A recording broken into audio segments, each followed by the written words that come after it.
think lunchtime is about the worst time of day for me. Always having to sit here, alone.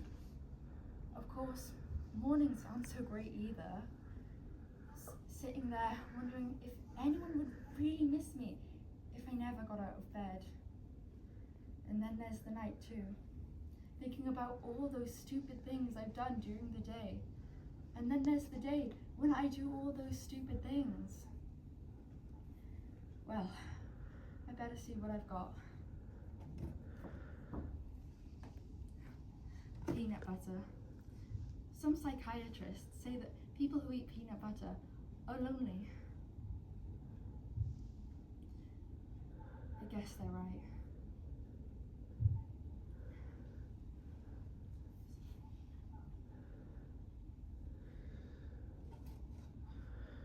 Just say line if you've forgotten.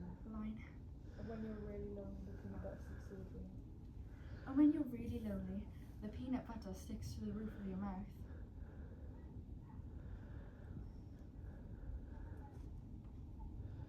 Oh, there's that cute little red-headed girl over there, sitting eating lunch over there. I wonder what she would do if I went over and sat next to her. She'd probably laugh right in my face. It's hard on a face that gets laughed in.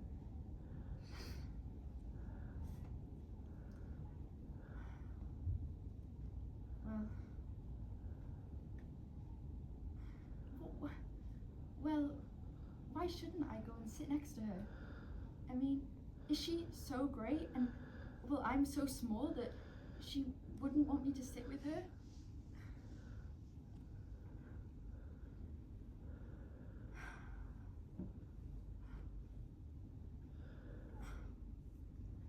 Why shouldn't she look at me?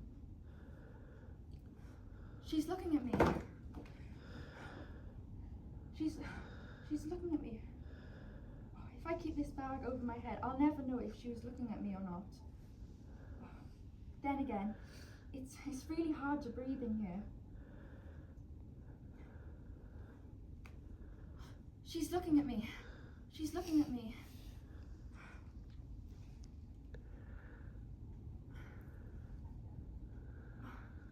She's not looking at me. Oh, she never looks at me. I wonder what she would do. Why does she never look at me? Another lunch hour over. Only 2,863 to go. Okay, good, well done, well done, well done.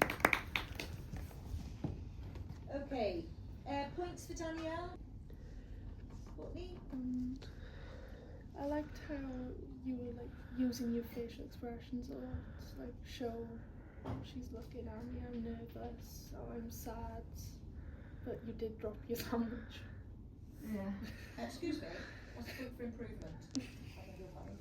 So just stick to the positives first, okay?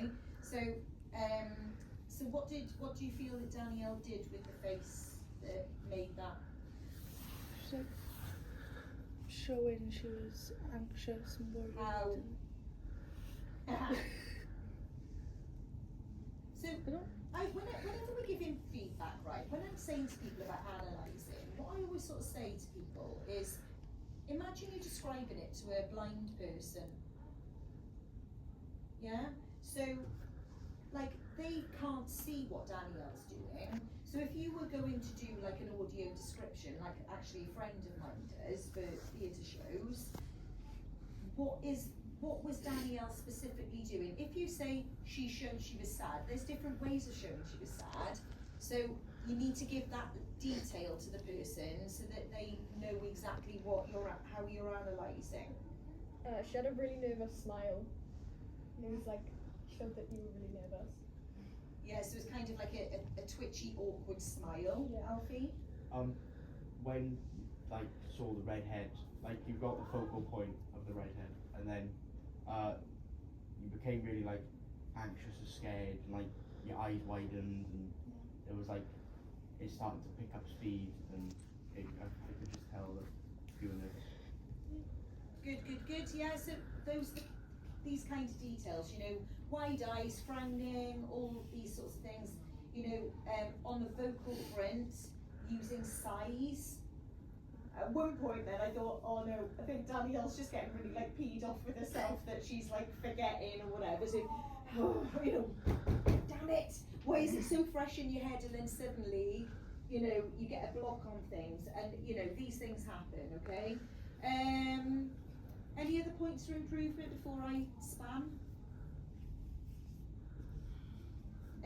So I thought the sigh at the start was really good.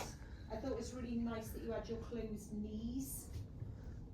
You know, because that closed body language showed that nervousness of the way you were sitting.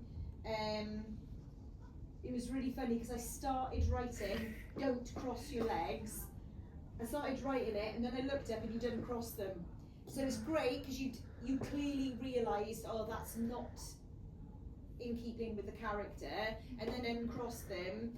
But then later on, so you did a good job of correcting that, and then later on, I think it's just because you were like, think different things have got a little bit jumbled, and you were like, oh, so then it went back to default Danielle position, and you had your legs crossed, okay? So just be dead careful on that, okay?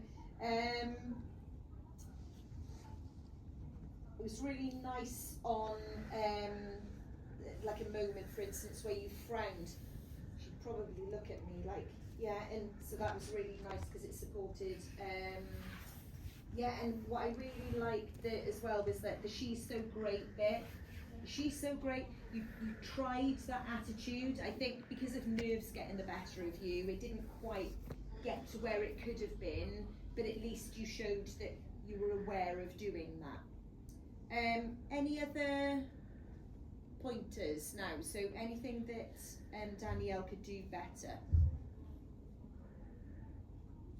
Any targets?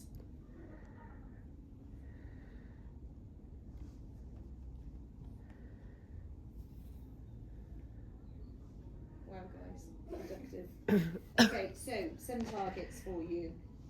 Make sure you pause more, because it allows like moments to settle, particularly at the beginning, okay?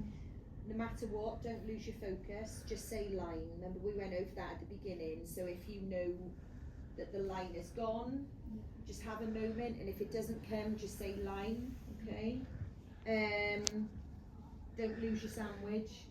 You kind of squished it in your hands. But fairness to you, you kept going. Even when things were like going awry, you kept trying to map your way back through it, and that was great, okay? Yeah, the she's looking at me moment got a little bit lost, I think, the panic of that, because Danielle was panicking rather than Charlie at that point, yeah, so just be careful, because there's a bit of like going back and forth, but at least you sort of, it was kind of like somebody going off path a bit and then finding their path again and then coming off the path and go, but you got to your destination, so great, okay? Right, great, thank you very much.